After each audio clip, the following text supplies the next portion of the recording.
প্রিয় শিক্ষার্থীবৃন্দ, জাতীয় বিশ্ববিদ্যালয়ের অনলাইন ক্লাসে সবাইকে স্বাগত। করোনাকালীন শিক্ষা কার্যক্রম চলমান রাখার স্বার্থে জাতীয় বিশ্ববিদ্যালয়ের উদ্যোগে অনলাইন ক্লাসে সংযুক্ত হতে পেরে আমি আনন্দিত। সবাইকে স্বাস্থ্যবিধি মেনে চলার আহ্বান জানাচ্ছি এবং আজকের এই ক্লাসটি উপভোগ করার জন্য আমন্ত্রণ জানাচ্ছি। বিষয় ব্যবস্থাপনা, প্রোগ্রাম বিবিএ অনার্স চতুর্থ বর্ষ, কোর্স কোড 24-26-13, কোর্সের শিরোনাম বিনিয়োগ ব্যবস্থাপনা, লেকচার নাম্বার 4। লেকচারের শিরোনাম তৃতীয় অধ্যায় বিনিয়োগ তথ্য প্রাপ্তি। আর আজকের এই ক্লাসটি উপস্থাপন করব আমি মোহাম্মদ মামুনুর রশিদ, প্রভাষক ব্যবস্থাপনা, সরকারি হরগঙ্গা কলেজ মুন্সিগঞ্জ। আর আমি মেল আইডি mamunjnu386@yahoo.com। বিনিয়োগ ব্যবস্থাপনা এই কোর্সটির জন্য তোমরা যেই বইগুলো ফলো করতে পারো, রেফারেন্স বুক হিসেবে সেই বইগুলোর উল্লেখ করছি। J C Van Horne, financial management and policy, E.F. Brigham, financial management theory and practice, I.M. Pandey, financial management, M.Y. Khan and P.K. Jain, financial management text and problems, G. Foster's, financial statement analysis, as Kevin's portfolio management. এছাড়াও তোমরা চাইলে বাংলা ভার্সনের যেই বইগুলো রয়েছে সেই বইগুলো পড়তে পারো। তবিবার শাহ আলম শাহরিয়ার কর্তৃক রচিত বিনিয়োগ ব্যবস্থাপনা, অধ্যক্ষ M.A. কালাম, বিনিয়োগ ব্যবস্থাপনা, খান জাহাঙ্গীর ঘোষাল কর্তৃক রচিত বিনিয়োগ ব্যবস্থাপনা এবং M. শাহজাহান মিনা কর্তৃক রচিত আর্থিক ব্যবস্থাপনা ও ব্যবসার অর্থায়ন, এই বইগুলো তোমরা ফলো করতে পারো।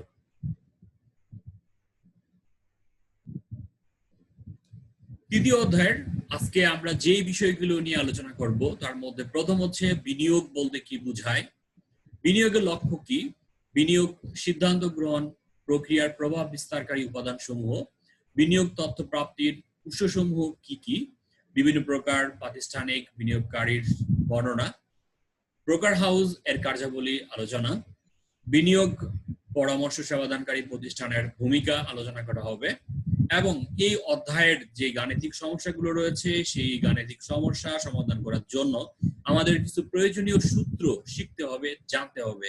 সেই প্রয়োজনীয় সূত্রগুলো নিয়ে আলোচনা করা হবে এবং সর্বশেষ যেই গাণিতিক সমস্যাগুলো পরীক্ষার জন্য বেশ গুরুত্বপূর্ণ হতে পারে এমন গাণিতিক সমস্যাগুলো আলোচনা করব এবং সেগুলোর সমাধান করব। প্রথমে আমরা একটু জেনে নেই বিনিয়োগ বলতে কি বোঝায়। বিনিয়োগ বলতে একেবারে সহজ অর্থে যেটা আমরা বুঝে থাকি, বিনিয়োগ বলতে যে কোনো প্রকল্পে অর্থ খাটানোকে বোঝায়, অর্থাৎ কোনো খাতে অর্থ খাটানোকেই সেটা বিনিয়োগ বলে। অর্থাৎ যেমন বিনিয়োগ হলো এক বা একাধিক সম্পদে একটি নির্দিষ্ট মেয়াদ পর্যন্ত বিনিয়োজিত প্রতিশ্রুতি তহবিল, ভবিষ্যতে সম্ভাব্য মুনাফা লাভের আশায় তহবিল বিনিয়োগ বলে। সহজভাবে আমরা যদি বুঝে থাকি, অর্থাৎ যদি কোনো খাতে আমরা অর্থ বিনিয়োগ করে থাকি বা খাটানো হয় তাহলে সেটাকে বিনিয়োগ বলে। বিনিয়োগের যেই লক্ষ্য বা উদ্দেশ্য সেগুলো নিয়ে আমরা একটু আলোচনা করি। প্রথম যে লক্ষ্য সেটা হচ্ছে আয় সর্বাধিকরণ, অর্থাৎ বিনিয়োগ করার মূল উদ্দেশ্য হচ্ছে আয় উপার্জন করা। তবে এই আয় উপার্জনটা কিভাবে সবচেয়ে বেশি করা যায় সেটাই হচ্ছে তার প্রথম উদ্দেশ্য। তারপর ঝুঁকি সর্বনিম্নকরণ, আয় বেশি করতে চাইলে ঝুঁকিটাকে সর্বনিম্ন পর্যায়ে রাখতে হবে। আর্থিক দক্ষতা অর্জন, অর্থ উপার্জন, কল্যাণ সাধন, এগুলো হচ্ছে বিনিয়োগের মূল উদ্দেশ্য। বিনিয়োগ সিদ্ধান্ত গ্রহণ প্রক্রিয়ায় প্রভাব বিস্তারকারী যে উপাদানগুলো সেই উপাদানগুলো হলো, এক নম্বর হচ্ছে অনিশ্চয়তা। যেমন বর্তমানে এই করোনাকালীন সময়ে যে একটা দুর্যোগ পরিস্থিতিতে আমরা পড়বো সেটা কেউ জানতাম না, এটাকে বলা হয় অনিশ্চয়তা। ঠিক এরকম অনিশ্চয়তার কারণে বিনিয়োগকারীরা সে বিনিয়োগ করতে আগ্রহ হারিয়ে ফেলে। রাজনৈতিক স্থিতিশীলতা, রাজনৈতিক বিনিয়োগকারীরা চায় একটি সুস্থ স্থিতিশীল পরিবেশে বিনিয়োগ করতে। যদি রাজনৈতিক অস্থিরতা শুরু হয়, যদি হরতাল, অবরোধ, দাঙ্গা এগুলো শুরু হয় তাহলে কিন্তু সেই পরিস্থিতিতে কোনো বিনিয়োগকারী বিনিয়োগ করতে চাইবে না। সরকারি নীতিমালা গুরুত্বপূর্ণ বিষয়, ইন্টারনেটের উন্নয়ন সাধন বা প্রযুক্তিগত যে উন্নয়ন সাধন সেটি হচ্ছে বিনিয়োগকারী প্রভাব বিনিয়োগ করার ক্ষেত্রে প্রভাব বিস্তার করে। মূলধন খরচ কেমন হবে, মূলধন খরচ বেশি হলে বিনিয়োগকারীরা কিন্তু বিনিয়োগ করতে উৎসাহ হারিয়ে ফেলে। কোম্পানির প্রকৃতি কেমন হবে এবং সর্বশেষ হচ্ছে বিশ্বায়ন প্রক্রিয়া, বিশ্ব অর্থনীতিটাও কি করে এই বিনিয়োগকারীর বিনিয়োগে প্রভাব বিস্তার করে। বিনিয়োগ তথ্য প্রাপ্তির যে উৎসগুলো রয়েছে, একটি হচ্ছে ব্যক্তিক বিনিয়োগকারী। ব্যক্তিক বিনিয়োগকারী বলতে বোঝায় যে একজন ক্ষুদ্র বিনিয়োগকারী সে বিনিয়োগ করতে চায় বা তার কাছ থেকে অন্য একজন বিনিয়োগকারী তথ্য সংগ্রহ করতে পারে। প্রাতিষ্ঠানিক বিনিয়োগকারী যেমন ব্যাংক, বীমা, যে সকল মিউচুয়াল ফান্ড রয়েছে, এই সকল প্রতিষ্ঠান থেকে বিনিয়োগকারী তথ্য সংগ্রহ করতে পারে। এছাড়া আর্থিক বিশ্লেষণ দেখেও তথ্য সংগ্রহ করতে পারে। ব্রোকারেজ হাউস থেকে শেয়ার বাজার সম্পর্কে নানাবিধ তথ্য সংগ্রহ করা যায় বা বিনিয়োগ করার ক্ষেত্রে সে ব্রোকার হাউস থেকে গুরুত্বপূর্ণ পরামর্শ গ্রহণ করতে পারে। আর্থিক প্রেস, বাজার সূচক বা মার্কেট ইন্ডেক্সের পরিমাণ, ইন্ডেক্সের ঊর্ধ্বগামী নাকি নিম্নগামী, এটা দেখেও কিন্তু অনুমান করা যায় যে বিনিয়োগ করাটা ঠিক হবে কিনা। এগুলো হচ্ছে বিনিয়োগের তথ্য প্রাপ্তির উৎসসমূহ। এবং সর্বশেষ হচ্ছে বিনিয়োগ উপদেশক সেবা সমূহ যে প্রতিষ্ঠান রয়েছে, সেই সেবা সমূহ প্রতিষ্ঠান। বিভিন্ন প্রকার প্রাতিষ্ঠানিক বিনিয়োগকারী সমূহ যেমন পেনশন ফান্ড, মিউচুয়াল ফান্ড, বীমা কোম্পানি, ফাউন্ডেশন ইত্যাদি। এরপর হচ্ছে ব্রোকারেজ হাউসের কার্যাবলী। ব্রোকারেজ হাউস এর সাথে সবাই কম বেশি পরিচিত, যারা আইপিও তে শেয়ার ক্রয় করে থাকে তারা এই ব্রোকারেজ হাউসের সাথে পরিচিত। আর ব্রোকারেজ হাউসের প্রথম যে কাজ সেটা হচ্ছে বিও অ্যাকাউন্ট খোলা, বেনিফিশিয়ারি ওনার অ্যাকাউন্ট। কেউ যদি এই শেয়ার বাজারে লেনদেন করতে চায় তাহলে সর্বপ্রথম তাকে একটি বিও অ্যাকাউন্ট ওপেন করতে হবে। আর কোথায় বিও অ্যাকাউন্ট ওপেন করা যায়? একটি ব্রোকার হাউসে গিয়ে কিন্তু এই বিও অ্যাকাউন্টটা ওপেন করতে হয়। বার্ষিক ফি প্রদান, প্রতিটি অ্যাকাউন্টের বিপরীতে বার্ষিক চার্জ প্রদান করতে হয়। যেমন 300 টাকা হতে পারে, কোনো ব্রোকারেজ হাউস 500 টাকা নিয়ে থাকে। তো বার্ষিক ফি প্রদান গ্রহণ করা, এটা হচ্ছে ব্রোকার হাউসের আরেকটি কাজ। তারপরে যৌথ হিসাব, একটি ব্যাংক হিসাবের বিপরীতে দুটি অ্যাকাউন্ট খোলা যায়। একটি হচ্ছে একক হিসাব, আরেকটি হচ্ছে যৌথ হিসাব। এই যৌথ হিসাব খোলাও ব্রোকার হাউসের আরেকটি কাজ। শেয়ার ক্রয় বিক্রয় করা, মূলত ব্রোকার হাউস শেয়ার ক্রয় বিক্রয়ের কাজটি বেশি করে থাকে। এই শেয়ার ক্রয় বিক্রয়ের মাধ্যমে সে কিন্তু কমিশন পেয়ে থাকে। শেয়ার বাজারের মূল্য জানা, এই যে আমরা যে চিত্রটি দেখতে পাচ্ছি, দেখতে পাচ্ছি যে অনেকগুলো ব্যক্তি বসে আছে একটি ব্রোকারেজ হাউসে। মূলত তারা বিভিন্ন শেয়ারের বাজার মূল্য কেমন, তার শেয়ারের বাজার মূল্য কেমন এটা জানার জন্য কিন্তু বসে আছে। আর এই ব্রোকারেজ হাউস কিন্তু এই যে ক্লায়েন্ট যারা আছে তাদেরকে এই তথ্যগুলো প্রদান করে থাকে। ঋণ সুবিধা প্রদান করা, কেউ যদি শেয়ার ক্রয় করতে চায় ব্রোকার হাউস তাকে আবার বিভিন্ন ধরনের স্বল্প মেয়াদী ঋণ প্রদান করে থাকে। তো ঋণ সুবিধা প্রদান করা ব্রোকার হাউসের আরেকটি কাজ। বিনিয়োগ পরামর্শ সেবাদানকারী প্রতিষ্ঠানের ভূমিকা। সেবাদানকারী প্রতিষ্ঠানের থেকে যদি পরামর্শ গ্রহণ করা হয় তাহলে বিনিয়োগকারীরা তার বিনিয়োগ সুরক্ষিত থাকে, সে সর্বোচ্চ মুনাফা অর্জন করার চেষ্টা করে এবং যে খাতে বিনিয়োগ করবে সেটা যেন ঝুঁকি কম থাকে অথবা ঝুঁকি সর্বনিম্ন পর্যায়ে রয়েছে এমন খাতে বিনিয়োগ করতে পারলে সর্বোচ্চ মুনাফা অর্জন করা যায়। আর এই ধরনের সেবা পেয়ে থাকে একটি সেবাদানকারী প্রতিষ্ঠান থেকে, বিনিয়োগ পরামর্শ সেবাদানকারী প্রতিষ্ঠানের কাছ থেকে। তারপর হচ্ছে আইন ভঙ্গের সম্ভাবনা হ্রাস।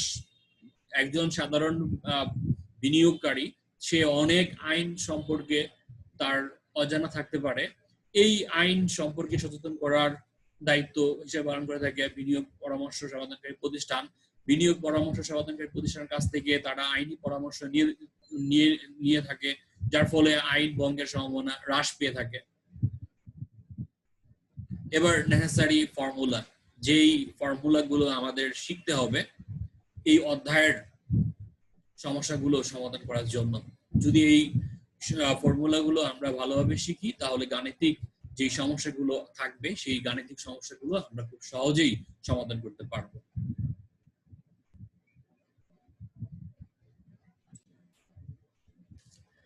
গুরুত্বপূর্ণ যেই ফর্মুলা গুলো সেগুলো আমরা ধারাবাহিকভাবে আলোচনা করব এবং সবাই এগুলো মুখস্থ করার চেষ্টা করবে এবং প্র্যাকটিস করতে করতে অনেকের মুখস্থ হয়ে যাবে।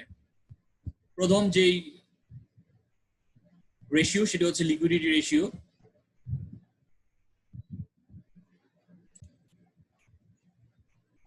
লিকুইডিটি রেশিও কিভাবে, লিকুইডিটি রেশিওর মধ্যে যে সকল রেশিও থাকে তার মধ্যে এক নম্বর হচ্ছে net working capital. Net working capital বলতে বোঝায় কারেন্ট অ্যাসেট থেকে যদি কারেন্ট লায়াবিলিটিস বাদ দেওয়া হয় তাহলে নিট ওয়ার্কিং ক্যাপিটাল পাওয়া যায়। কারেন্ট রেশিও এটি পরীক্ষার জন্য খুবই গুরুত্বপূর্ণ একটি রেশিও, সেটা হচ্ছে কারেন্ট রেশিও। কারেন্ট অ্যাসেটকে কারেন্ট লায়াবিলিটিস দিয়ে ভাগ করতে হবে। কারেন্ট অ্যাসেটের থেকে যদি কারেন্ট লায়াবিলিটিস বিয়োগ করি তাহলে আমরা পাবো নিট ওয়ার্কিং ক্যাপিটাল, আর কারেন্ট অ্যাসেটকে যদি কারেন্ট লায়াবিলিটিস দিয়ে ভাগ করি তাহলে পাওয়া যাবে কারেন্ট রেশিও। এরপর হচ্ছে অ্যাসিড টেস্ট রেশিও, যেটাকে আবার কুইক রেশিও বলা হয়ে থাকে। কুইক রেশিও হচ্ছে quick asset divided by quick liabilities. Quick asset বলতে বোঝায় কারেন্ট অ্যাসেট থেকে ইনভেন্টরি মাইনাস করতে হবে, আর কারেন্ট লায়াবিলিটিস থেকে ব্যাংক ওভারড্রাফট মাইনাস করলে আমাদের কুইক লায়াবিলিটিস আসবে। এরপর হচ্ছে super quick ratio. Super quick ratio যেটা, সেটা হচ্ছে cash plus marketable securities divided by current liabilities. এই চারটি হচ্ছে আমাদের লিকুইডিটি রেশিও, আর লিকুইডিটি রেশিও গুলোকে ইস2 দ্বারা প্রকাশ করা হয়ে থাকে। 2 নাম্বার যেই রেশিও সেটা হচ্ছে leverage or capital structure ratio. 1 number 2 এর মধ্যে A debt equity ratio equal to হচ্ছে long term debt divided by equity fund. B total debt total capital ratio. Total debt, এখানে টোটাল ডেট বলতে বোঝাচ্ছে short term debt plus long term debt. এই দুটো ডেটকে যোগ করলে আমরা টোটাল ডেট পাবো। টোটাল ডেটকে ভাগ করতে হবে টোটাল ক্যাপিটাল এমপ্লয়েড। সিতে হচ্ছে total debt total asset ratio. Total ডেটকে টোটাল অ্যাসেট দ্বারা ভাগ করতে হবে। টোটাল ডেট আমরা বলেছিলাম যে current liabilities and long term liabilities, এই দুটো লায়াবিলিটিস যোগ করলে যেটি পাওয়া যাবে সেটা হচ্ছে টোটাল ডেট। আর টোটাল অ্যাসেট কিন্তু সকল অ্যাসেটের সমষ্টি। প্রোপ্রাইটরি রেশিও, ওনার্স ফান্ড কে ভাগ করতে হবে টোটাল অ্যাসেট দিয়ে। ক্যাপিটাল গিয়ারিং রেশিও, এটা আরেকটি গুরুত্বপূর্ণ রেশিও, পরীক্ষার জন্য বেশ গুরুত্বপূর্ণ এই রেশিওটি। Preference share plus debenture plus other borrowed fund divided by equity fund. Preference share, শুধুমাত্র প্রিফারেন্স শেয়ারটা এখানে আসবে, আর হচ্ছে ডিবেঞ্চার বা বন্ড এগুলো এখানে যুক্ত হবে। আদার ব্রড ফান্ড যদি থাকে তাহলে সেগুলো আসবে, সেগুলোকে ভাগ করতে হবে ইকুইটি ফান্ড দিয়ে।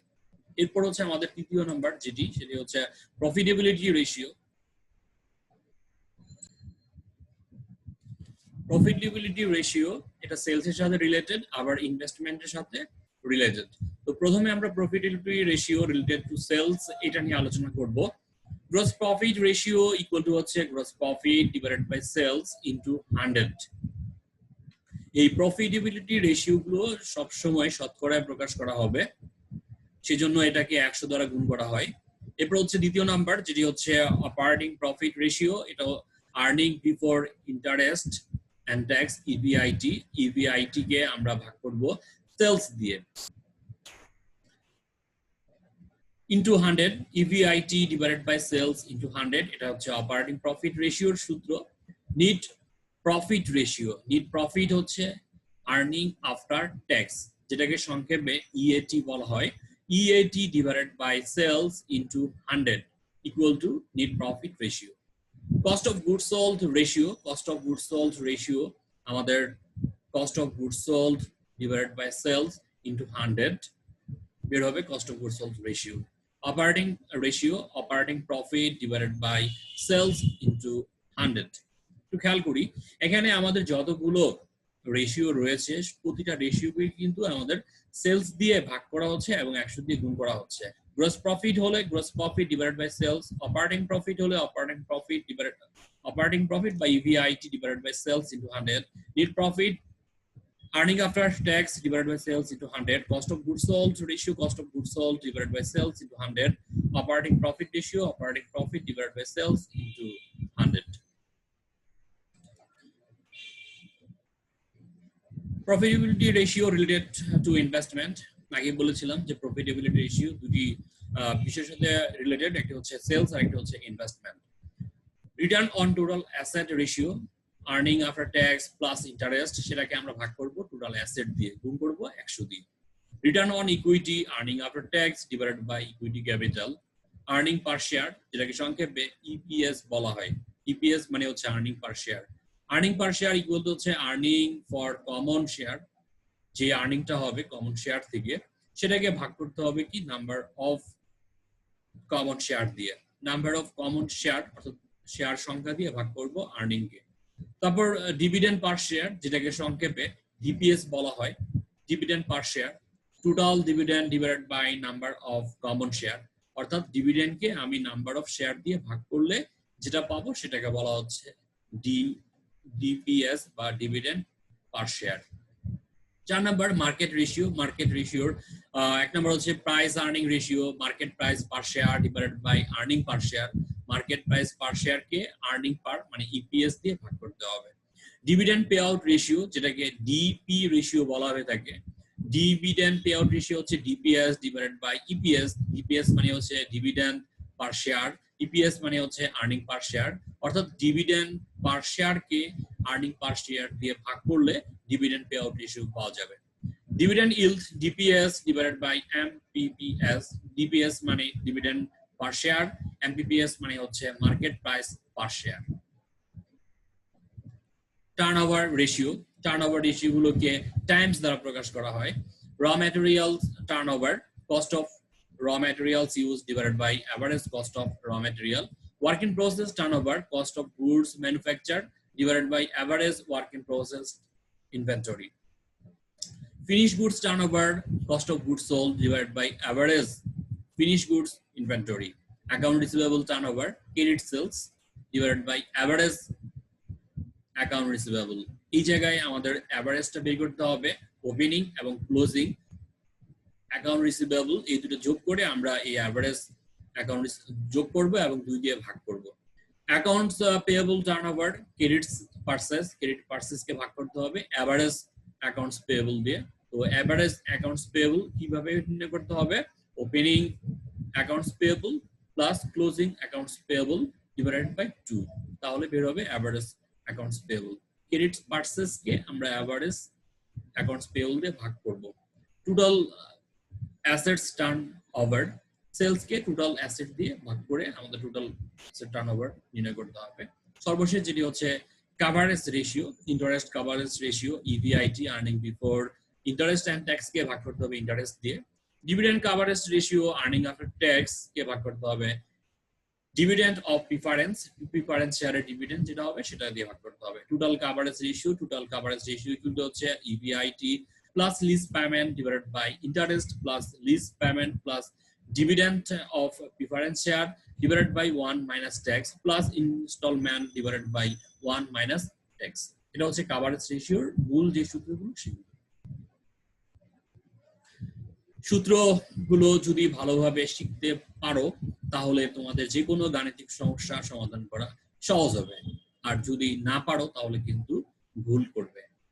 আর প্র্যাকটিস করতে করতে তোমরা এই সূত্রগুলো শিখে ফেলবে। তো আমরা একটি প্রবলেম নিয়ে আলোচনা করি এবং সেই প্রবলেমটার সলিউশন করব। প্রথম যে problem, the balance sheet of Star Limited is as follows. Star Limited এর একটি ব্যালেন্স শিট নিচে দেওয়া রয়েছে। লায়াবিলিটিস টাকা, অ্যাসেট টাকা। লায়াবিলিটিস এর মধ্যে common stock 50,000, preferred stock 70,000, reserve 25,000, 10% bond 1 lakh টাকা, bank overdraft 80,000, accounts payable 70,000, notes payable 25,000, total টাকার পরিমাণ হচ্ছে 4,20,000। অ্যাসেটস এর মধ্যে যেগুলো রয়েছে equipment 1,55,000, building 90,000, inventory 1 lakh, account receivable হচ্ছে 60,000, নোটস রিসিভেবল হচ্ছে 10,000, ক্যাশ হচ্ছে 5,000, টোটাল 4,20,000, অর্থাৎ অ্যাসেট এবং লায়াবিলিটিস কি হবে, অলওয়েজ ইকুয়াল হবে। আদার ইনফরমেশনের মধ্যে রয়েছে সেলস টাকা 4 লাখ অন অ্যাকাউন্ট, অর্থাৎ সেলস কিন্তু ক্রেডিটে যেহেতু ব্র্যাকেটে অন অ্যাকাউন্ট লেখা আছে। গ্রস প্রফিট টাকা 80,000, গ্রস প্রফিটের পরিমাণ হচ্ছে 80,000 টাকা। নেট প্রফিট 24,500, নেট প্রফিটের পরিমাণ হচ্ছে 24,500 টাকা। কম্পিউট দ্য ফ্লোয়িং রেশিওস, এই নিচের যে রেশিওগুলো রয়েছে সেই রেশিওগুলো আমরা নির্ণয় করব। কারেন্ট রেশিও, 2 নম্বর হচ্ছে কুইক রেশিও, 3 নম্বর প্রোপ্রাইটারি রেশিও, 4 নম্বর হচ্ছে ডেবিট ডেপ্ট, ইকুইটি রেশিও এবং সর্বশেষ হচ্ছে ক্যাপিটাল গিয়ারিং রেশিও। আমরা আগে কিন্তু সূত্রগুলো আলোচনা করেছি, সেই সূত্রগুলো ব্যবহার করে আমরা এই সমস্যাটাই সমাধান করব। তো এবার সলিউশনে আসি। যে প্রথম রিকোয়ারমেন্ট হচ্ছে কারেন্ট রেশিও। কারেন্ট রেশিওর সূত্র তোমরা সবাই ইতিমধ্যে শিখে ফেলেছো, সেটা হচ্ছে current asset divided by current liabilities. Current asset কে ভাগ করতে হবে কারেন্ট লায়াবিলিটিস দিয়ে। ওয়ার্কিং এ আমরা কারেন্ট অ্যাসেটের পরিমাণ এবং কারেন্ট লায়াবিলিটিস এর পরিমাণটা বের করতে হবে। বের করার আগে আমাদের প্রশ্নে আবার যেতে হবে, কারণ কারেন্ট অ্যাসেট এবং কারেন্ট লায়াবিলিটিস গুলোকে তোমরা আইডেন্টিফাই করে নিবে।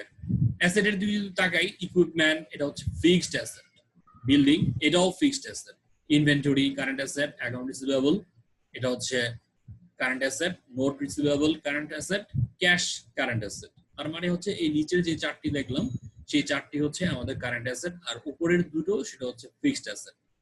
এবার লায়াবিলিটিস এর দিকে খেয়াল করি। Common stock, preferred stock, reserve, 10% bond, bank overdraft, accounts payable, notes payable.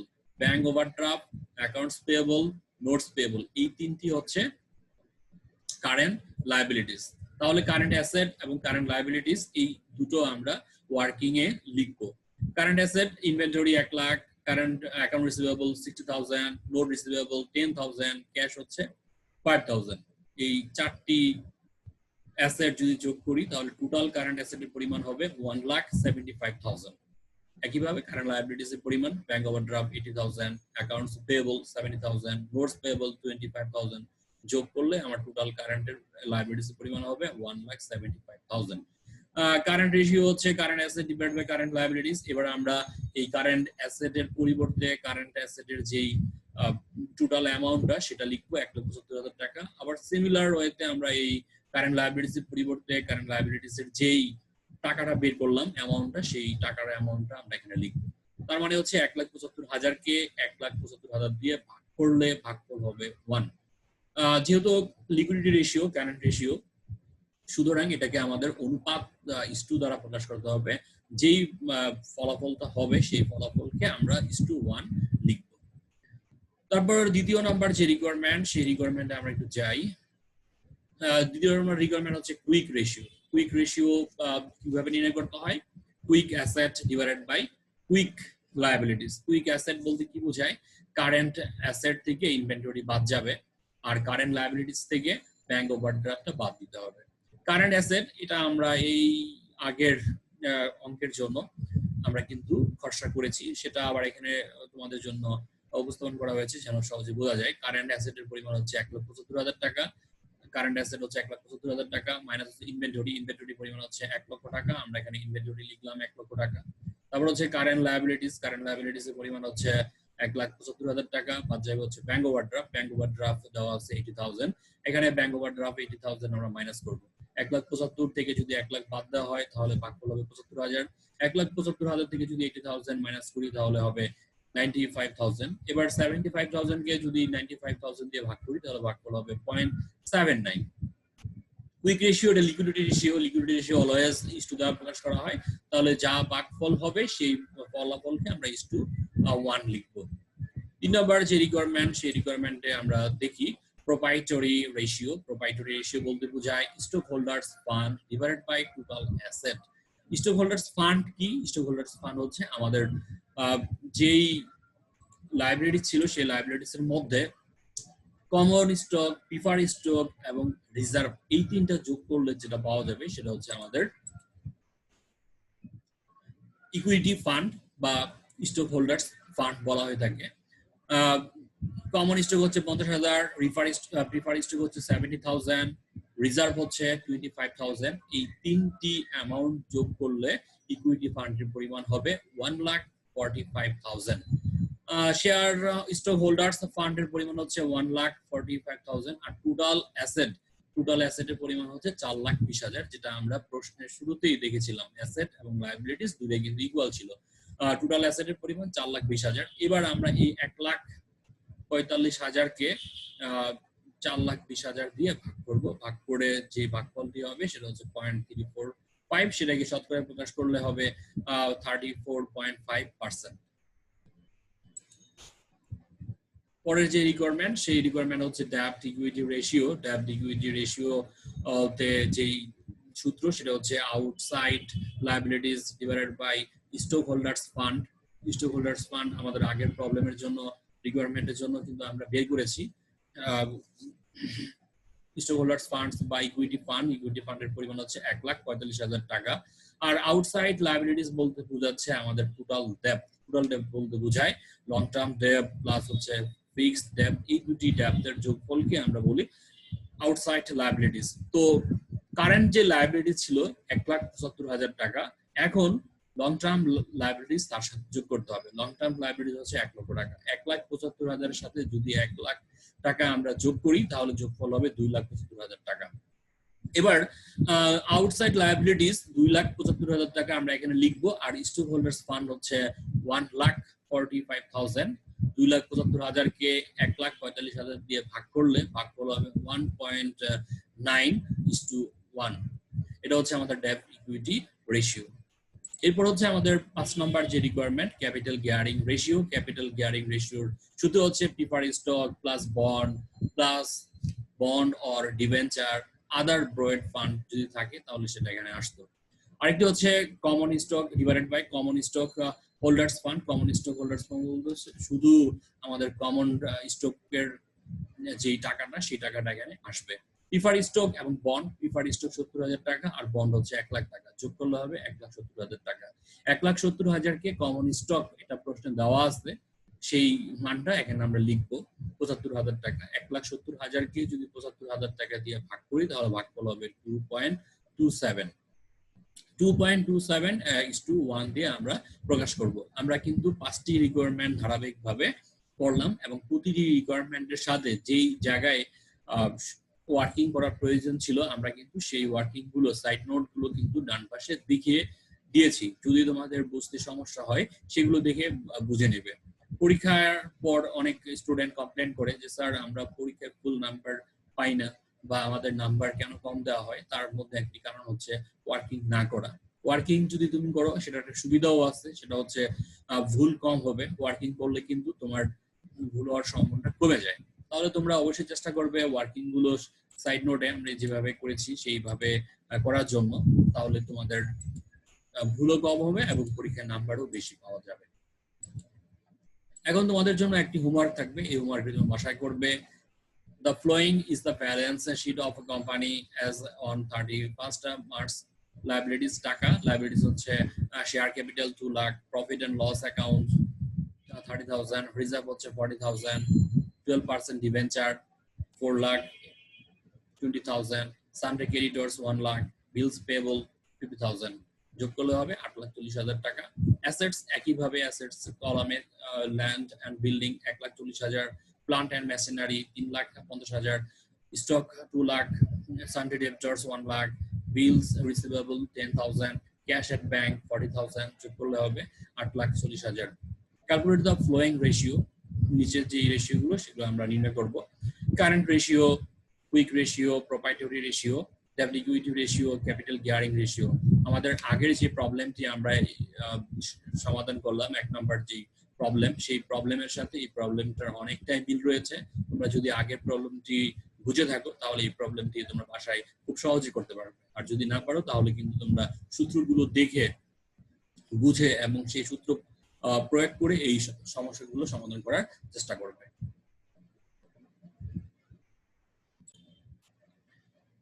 এবারে আমরা আরেকটি প্রবলেম সমাধান করব। এই প্রবলেমটি হচ্ছে Floras Corporation balance sheet December 31, account titles 2014 টাকা, 2013 টাকা। এই ব্যালেন্স শিটে আমাদের দুইটি ইয়ারের অ্যাসেট এবং লায়াবিলিটিস দেওয়া রয়েছে। আমাদের আগের যে প্রবলেমগুলো দেখেছিলাম সেই প্রবলেমগুলোর মধ্যে একটি ইয়ারের অ্যাসেট এবং লায়াবিলিটিস দেওয়া ছিল, আর এখন কিন্তু 2 বছরের অ্যাসেট এবং লায়াবিলিটিস দেওয়া রয়েছে। অ্যাকাউন্ট টাইটেলস এর মধ্যে ক্যাশ হচ্ছে 4,300 and for 2013 এর জন্য 3,700, অ্যাকাউন্ট রিসিভেবল 21,200, 23,400, ইনভেন্টরি হচ্ছে 10,000 and 7,000, ল্যান্ড হচ্ছে 20,000 and 26,000, বিল্ডিং হচ্ছে 70,000 and 70,000, accumulated depreciation on building 15,000 and 15,000, 10,000. Total asset for 2014 1,10,500, এবং 2013 সালের টোটাল অ্যাসেট হচ্ছে 1,20,100। লায়াবিলিটিস এবার দেখি, অ্যাকাউন্টস পেয়েবল 12,370, 31,100, কমন স্টক 10 টাকা is 75,000, 69,000, রিটেন আর্নিং 23,130, 20,000। এটা হচ্ছে আমাদের 2013 সালের। এবার এই তিনটি ইয়ারের যদি আমি লায়াবিলিটিস যোগ করলে যেটি হবে 1,10,500, এটা হচ্ছে লায়াবিলিটিস ফর 2014 সাল, আর 1,20,100 হচ্ছে আমাদের 2013 সালের লায়াবিলিটিস। এই প্রশ্নের আরো ইনফরমেশন আমরা একটু খেয়াল করি। প্রোডাস 2014 ইনকাম স্টেটমেন্ট, আগের যে অংশটা দেখেছিলাম সেটা হচ্ছে ব্যালেন্স শিট, এটা হচ্ছে income statement. Included net sales of টাকা 1 লাখ টাকা, সেলস এর পরিমাণ হচ্ছে 1 লাখ টাকা, cost of goods sold of টাকা 60,000, কস্ট অফ গুডস সোল্ড এর পরিমাণ হচ্ছে 60,000, এন্ড নিট ইনকাম অফ টাকা, নিট ইনকামের পরিমাণ হচ্ছে 15,000। Instruction, compute the following ratios for 2014। আমাদের কিন্তু 2014 সালের রেশিও নির্ণয় করতে হবে, যদিও এই প্রশ্নে দুটি ইয়ারের রেশিও দেওয়া রয়েছে, তারপরেও আমাদের কিন্তু বের করতে বলা হয়েছে একটি ইয়ারের। তাহলে আমাদের একটি ইয়ারের রেশিও নির্ণয় করব। যে রেশিওগুলো নির্ণয় করতে হবে সেটা প্রথমটি হচ্ছে কারেন্ট রেশিও, দ্বিতীয়টি হচ্ছে অ্যাকাউন্ট রিসিভেবল টার্নওভার, থার্ড হচ্ছে ইনভেন্টরি টার্নওভার, ডি হচ্ছে প্রফিট মার্জিন, এবং 5 নম্বর হচ্ছে আর্নিং পার শেয়ার। তো প্রথম যে রেশিও, সেই রেশিওটি হচ্ছে কারেন্ট রেশিও। কারেন্ট রেশিওর যে সূত্র সেটি হচ্ছে current asset divided by current liabilities. Current asset এবং কারেন্ট লায়াবিলিটিস এইটা নির্ণয় করার পূর্বে প্রশ্নে আমাদেরকে কারেন্ট অ্যাসেট এবং কারেন্ট লায়াবিলিটিসটা কিন্তু আইডেন্টিফাই করতে হবে, যেটা আমরা আগের প্রশ্নও বলেছিলাম। এবার ব্যালেন্স শিটটি খেয়াল করি। ক্যাশ, এটা হচ্ছে কারেন্ট অ্যাসেট, অ্যাকাউন্ট রিসিভেবল এটা কারেন্ট অ্যাসেট, ইনভেন্টরি এটা কারেন্ট অ্যাসেট, ল্যান্ড বিল্ডিং এটা হচ্ছে ফিক্সড অ্যাসেট। এরপর হচ্ছে অ্যাকাউন্টস পেয়েবল, এটা হলো কারেন্ট লায়াবিলিটিস, কমন স্টক এটা হচ্ছে স্টক শেয়ারের মধ্যে যাবে, রিটেন আর্নিং এটা হচ্ছে রিজার্ভ এন্ড আর্নিং এর মধ্যে, বাট কারেন্ট লায়াবিলিটিস হচ্ছে অনলি 12,370 টাকা 2002 সালের জন্য। তো সূত্র যেটি সেটা হচ্ছে আমাদের কারেন্ট রেশিওর সূত্র, current asset divided by current liabilities. Current asset হচ্ছে ওয়ার্কিং করে আমরা বের করে নিব, ক্যাশ হচ্ছে 4,300 টাকা, অ্যাকাউন্ট রিসিভেবল হচ্ছে 21,200, ইনভেন্টরি হচ্ছে 10,000। তিনটি অ্যাসেট যদি যোগ করি তাহলে টোটাল কারেন্ট অ্যাসেটের পরিমাণ হবে 35,500। এবার এই কারেন্ট অ্যাসেটের পরিবর্তে কারেন্ট অ্যাসেটের যে অ্যামাউন্টটা বের করলাম সেই অ্যামাউন্টটা আমরা এখানে লিখব। একইভাবে এই কারেন্ট লায়াবিলিটিস যেটা রয়েছে সেই কারেন্ট লায়াবিলিটিসটা 12,370, এই প্রশ্নে শুধুমাত্র একটি কারেন্ট লায়াবিলিটিস দেওয়া রয়েছে, সুতরাং কারেন্ট লায়াবিলিটিস এর পরিমাণ একটি, আমরা এখানে লিখে ফেলবো সরাসরি 12,370 টাকা। এবার 35,500 কে 12,370 দিয়ে ক্যালকুলেটর ব্যবহার করবে, ক্যালকুলেটর ব্যবহার করে যেই মানটি বের হবে সেই মানটি এখানে লিখবে। ক্যালকুলেটর ব্যবহার করলে এই মানটি বের হবে 2.87:1। আমি বলেছিলাম লিকুইডিটি রেশিওকে অলওয়েজ ইস টু দ্বারা প্রকাশ করা হয়, তাহলে যে রেজাল্ট বের হবে তার সাথে ইস টু দিয়ে আমরা 1 লিখব। দেন আমাদের নেক্সট রিকোয়ারমেন্ট হচ্ছে account receivable turnover. Account receivable turnover কিভাবে নির্ণয় করতে হয়? অ্যাকাউন্ট রিসিভেবল টার্নওভারের সূত্র হচ্ছে credit sales divided by average account receivable. এই প্রশ্নে আমাদের ক্রেডিট সেলস, শুধু প্রশ্নে নিট সেলস এর পরিমাণ ছিল 1 লক্ষ টাকা, ক্রেডিট সেলস ছিল না। যদিও ক্রেডিট সেলস ছিল না, তারপরেও আমাদের এই অঙ্ক করার সুবিধার্থে আমাদের ধরে নিতে হবে এই সেলসটাই হচ্ছে ক্রেডিট সেলস। ক্রেডিট সেলস এর পরিমাণ হচ্ছে 1 লক্ষ টাকা divided by average account receivable. আমাদের যেই ব্যালেন্স শিট দেওয়া ছিল সেই ব্যালেন্স শিটে দুটি ইয়ার ছিল, একটি হচ্ছে 2013 সালের আর একটি হচ্ছে 2014 সালের। 2013 সালের অ্যাকাউন্ট রিসিভেবল হচ্ছে 23,400 আর 2014 সালের অ্যাকাউন্ট রিসিভেবল হচ্ছে 21,200। এই 21,200 এবং 23,400 এই দুটাকে যোগ করতে হবে। যোগ করে আবার 2 দিয়ে ভাগ করলে আমরা পাবো এভারেজ অ্যাকাউন্ট রিসিভেবল। 23,400 এবং 21,200 এই দুটাকে যোগ করে 2 দিয়ে ভাগ করলে ভাগফল হবে 22,300। এভারেজ অ্যাকাউন্ট রিসিভেবল পরিমাণ হচ্ছে 22,300। এখন ক্রেডিট সেলস হচ্ছে 1 লক্ষ টাকা, 1 লক্ষ টাকা লিখলাম। এভারেজ অ্যাকাউন্ট রিসিভেবল এর পরিমাণ হচ্ছে 22,300, 22,300 এখানে লিখলাম। এবারে 1 লাখকে 22,300 দিয়ে ভাগ করলে ভাগফল হবে 4.48। যেহেতু এটা টার্নওভার, সুতরাং টার্নওভারের রেজাল্টকে অলওয়েজ টাইমস দ্বারা প্রকাশ করা হয়, এটা টাইমস লিখবে। এটা হচ্ছে আমাদের 2 নাম্বার রিকোয়ারমেন্ট। এরপর আসি আমাদের 3 নাম্বার রিকোয়ারমেন্টে। 3 নাম্বার রিকোয়ারমেন্ট হচ্ছে inventory turnover ratio. Inventory turnover ratio যে সূত্র সেটি হচ্ছে cost of goods sold divided by average inventory. Cost of goods sold এই প্রশ্নে দেওয়া ছিল, তাহলে প্রশ্নে আমাদেরকে যেতে হবে।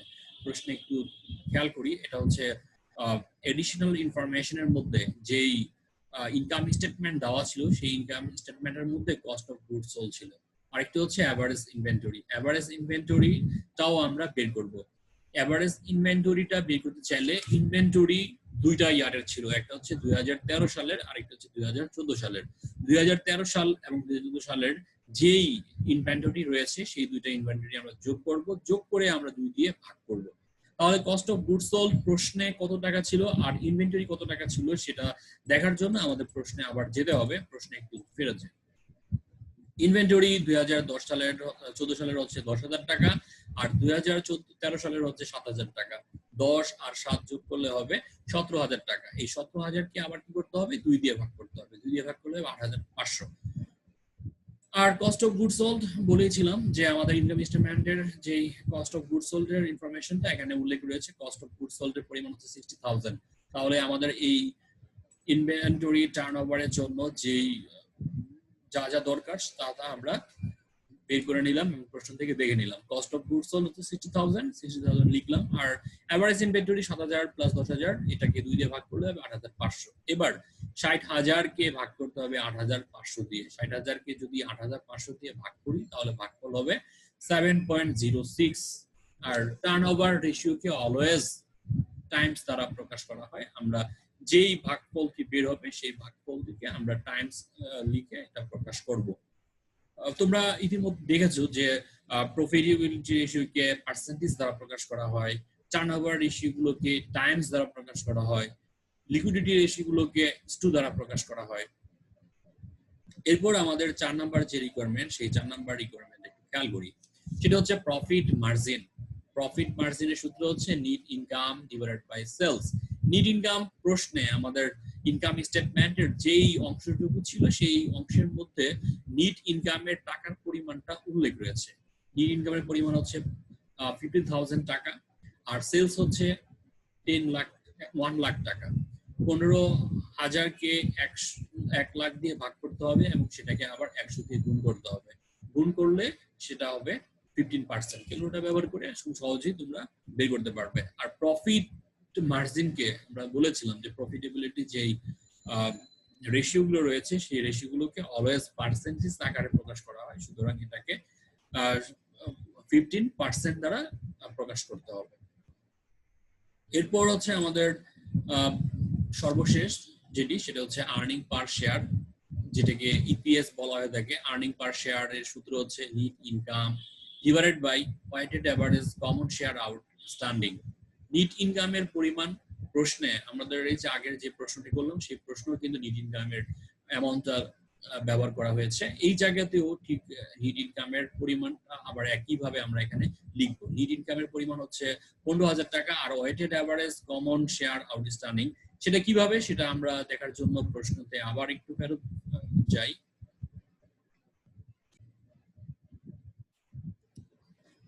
কমন স্টক টাকা 10 টাকা ইজ 75,000। 2014 সালের যে কমন স্টক ছিল সেই কমন স্টকের পরিমাণ হচ্ছে 75,000 টাকা আর পার শেয়ারের প্রাইস হচ্ছে 10 টাকা। এবার 75,000 কে যদি আমি 10 দিয়ে ভাগ করি তাহলে নাম্বার অফ শেয়ারের সংখ্যা বের হবে।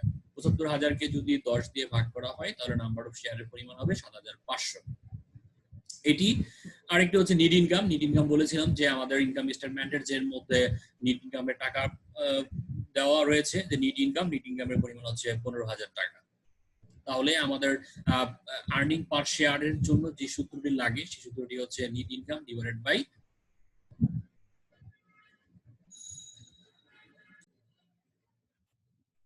Weighted average common share outstanding. তো প্রশ্নে নিট ইনকামে যা ছিল 15,000 টাকা, সেই 15,000 টাকা আমরা লিখলাম। আর এটা হচ্ছে যে 75,000 পার শেয়ার প্রাইস 10 টাকা, সেই 10 টাকা দিয়ে ভাগ করতে হবে।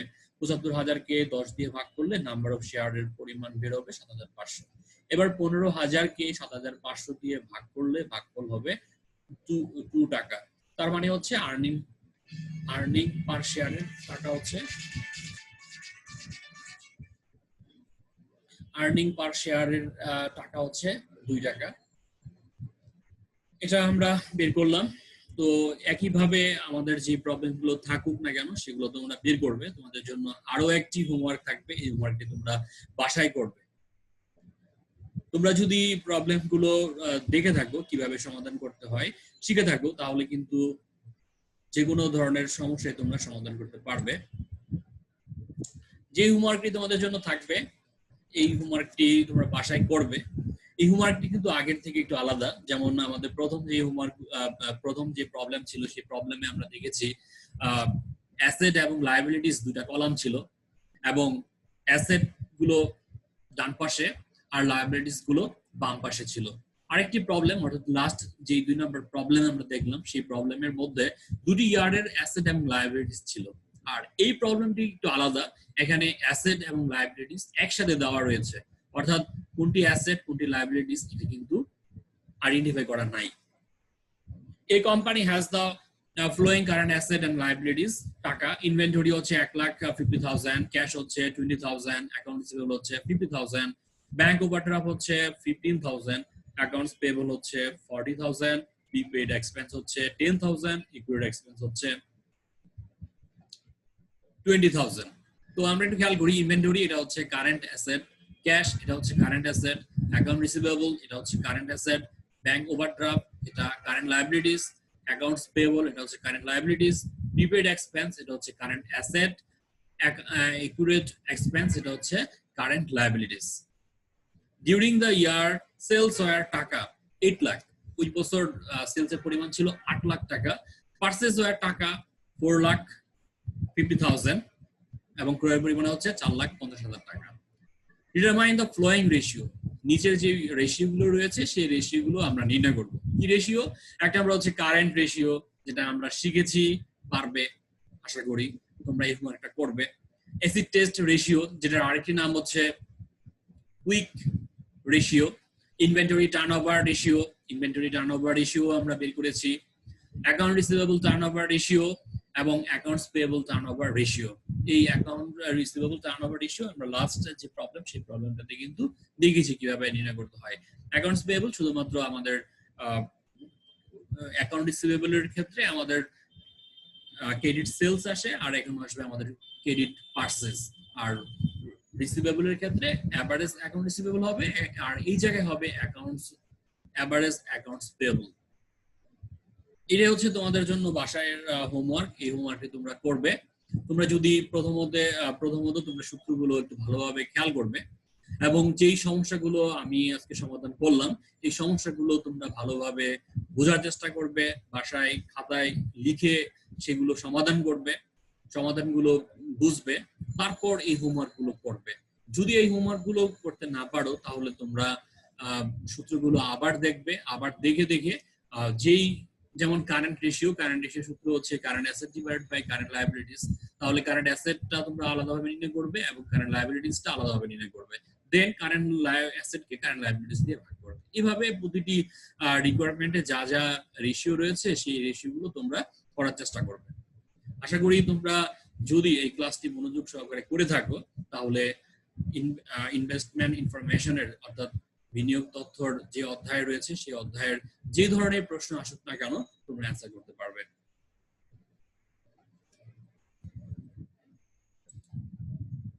ধন্যবাদ এতক্ষণ সাথে থাকার জন্য, কষ্ট করে পুরো ক্লাসটা দেখার জন্য। এবং এই ক্লাস করার মাধ্যমে তোমরা কিছু শিখতে পারবে, এটা আমার দৃঢ় বিশ্বাস। তো পরবর্তী ক্লাস দেখার আহ্বান জানাচ্ছি। আজকের ক্লাস থেকে বিদায় নিচ্ছি। তোমরা সবাই ভালো থাকবে, সুস্থ থাকবে এবং পড়াশোনার সাথেই থাকবে। ধন্যবাদ সবাই।